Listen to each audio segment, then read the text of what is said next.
بسم اللہ الرحمن الرحیم۔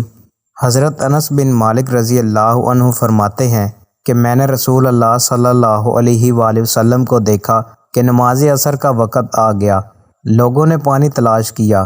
جب انہیں پانی نہ ملا تو رسول اللہ صلی اللہ علیہ وآلہ وسلم کے پاس ایک برتن میں وضو کے لیے پانی لایا گیا۔ رسول اللہ صلی اللہ علیہ وآلہ وسلم نے اس میں اپنا ہاتھ ڈال دیا اور لوگوں کو حکم دیا کہ اسی برتن سے وضو کریں۔ انس رضی اللہ عنہ کہتے ہیں کہ میں نے دیکھا آپ کی انگلیوں کے نیچے سے پانی چشمے کی طرح ابل رہا تھا، یہاں تک کہ قافلے کے آخری آدمی نے بھی وضو کر لیا۔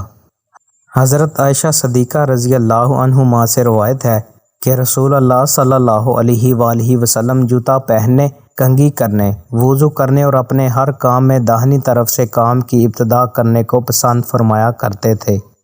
اے ابو عبد الرحمن، میں نے تمہیں 4 ایسے کام کرتے ہوئے دیکھا ہے جنہیں تمہارے ساتھیوں کو کرتے ہوئے نہیں دیکھا۔ وہ کہنے لگے اے ابن جریج وہ کیا ہیں؟ ابن جریج نے کہا کہ میں نے طواف کے وقت آپ کو دیکھا کہ 2 یمانی رکنوں کے سوا کسی اور رکن کو آپ نہیں چھوتے ہو۔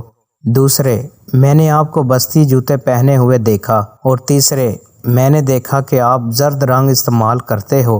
اور چوتھی بات میں نے یہ دیکھی کہ جب آپ مکہ میں تھے لوگ ذی الحج کا چاند دیکھ کر لبیک پکارنے لگتے ہیں اور حج کا احرام باندھ لیتے ہیں، اور آپ 8ویں تاریخ تک احرام نہیں باندھتے۔ عبداللہ بن عمر رضی اللہ عنہ نے جواب دیا کہ دوسرے ارکان کو تو میں یوں نہیں چھوتا کہ میں نے رسول اللہ صلی اللہ علیہ وآلہ وسلم کو یمانی رکنوں کے علاوہ کسی اور رکن کو چھوتے ہوئے نہیں دیکھا، اور رہے جوتے تو میں نے رسول اللہ صلی اللہ علیہ وآلہ وسلم کو ایسے جوتے پہنے ہوئے دیکھا کہ جن کے چمڑے پر بال نہیں تھے، اور آپ انہی کو پہنے وضو فرمایا کرتے تھے، تو میں بھی انہی کو پہننا پسند کرتا ہوں۔ اور زرد رنگ کی بات یہ ہے کہ میں نے رسول اللہ صلی اللہ علیہ وآلہ وسلم کو زرد رنگ رنگتے ہوئے دیکھا ہے، تو میں بھی اسی رنگ سے رنگنا پسند کرتا ہوں۔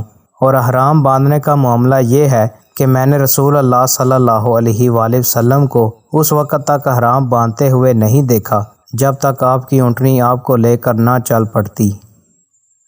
دوستو، مزید اچھی ویڈیوز کے لیے چینل کو سبسکرائب لازمی کریں۔ بہت شکریہ۔